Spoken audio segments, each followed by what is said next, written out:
They say the end of a matter is better off, but all these women keep on saying that the beginning of a matter is better off for us, because whatsoever happens at the end, it is none of our concern. So they keep on pulling up fights, keep on pulling up things that don't make sense. They keep on pulling up things that don't add up in any way at all. And as we speak right now, we are speaking from the perspective to which these women have categorically done things that should not be done. We are speaking from that perspective where they have been involved in things that should not be involved. Are we going to start speaking about Tobi, surrogacy, down to kidnapping Tedenika and saying that she's taking the boy for a weekend? Or are we going to speak about the fact that Miriam has totally lost control? She has lost herself. Some persons raised emotion that Miriam needs emotional um emotional therapy. I think she needs a psychotherapy, something like that, and she needs anger management. But they only waved it off because it is actually out of context to hear that Ooni's wife has been placed in therapy. That means that statement that Olori Naomi keeps making, that the palace is chaotic, it is actually true. Yes, that statement is true.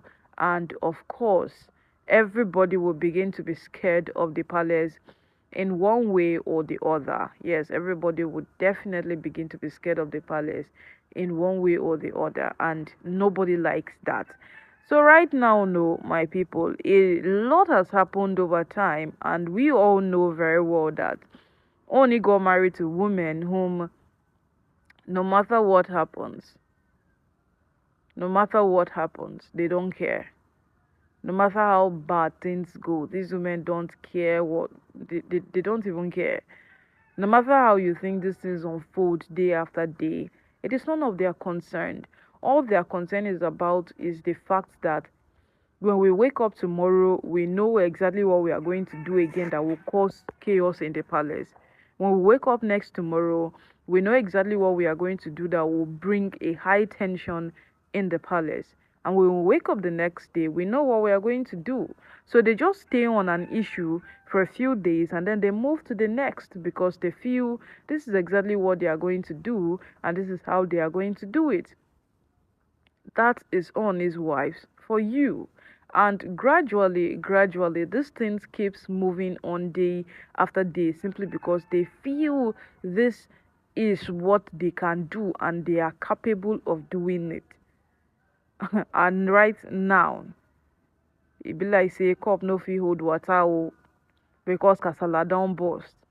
With every single thing that has happened over time, the Ooni has issued a public statement telling them that, see, if you do anything that is punishable by the law, it will go down with you.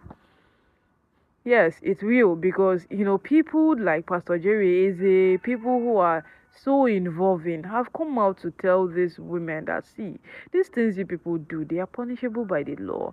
But why do you keep being covered? It's because the Ooni is your husband. And that moment where the Ooni gets to say that you, this particular person, I am not a covering over your head again, they will reopen cases. Bribing someone to the knowledge of the crime commission in Nigeria is an offense. These women successfully bribed the elders in council, successfully bribed the only sisters. Was it kidnapping? They held Olori Naomi at gunpoint in her church, and it was waved away because what only knows very well that if this case leaks out, it is his wives that are in for a ride. He knows that if the case leaks out, it is his wife's. So the truth of the matter remains that there are always one or two, two ways around this thing that people might not like, but they still resonate the truth. And the truth of the matter always remains the fact that no matter how we try to run away from this reality, the reality will keep on staring at us in our faces. And the reality remains that these women ought to be punished by the law. And the Ooni has categorically told them this time around that, see, whatsoever you do will go with you. These women, is it fraud? They have committed it. Mariam and Ronke, they have committed it. You don't get any single thing where these women never do before. You don't get any single thing where these women never, pull up before. But why have they not been punished for it? Because the Ooni is in the picture. The Ooni would not allow it. The Ooni would not be happy. This Ooni scenario keeps on popping up, keeps on coming up. Nobody likes it, but the Ooni keeps on being in the picture. And gradually, now, he has told them into their faces that, see, if you commit any crime, that crime will take you. And we know very well that these women are capable of any single thing. And we know fully well that if you commit any crime, the crime will take you. In less than a week, we'll hear that they have done something else. Yes, in less than a week, we'll hear that they have done something else.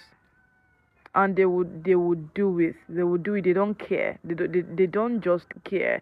They will go ahead and do it. They will go ahead and do whatever it is they want to do. They will go ahead and just maneuver whatever it is that they want to maneuver, because they feel no matter what happens, they have a backing. They have one way or the other to pull around this whole thing. They have something that they are going to, in one way or the other, survive this whole thing, and it is actually an advantage to them. But that advantage, I've said that, see, if you try it, it will go with you. If you try it, it will drown you. These women just have to be quite conscious of the things they get themselves involved in, because this thing they do, it is beginning to be too involving. Yes, it is beginning to be too involving.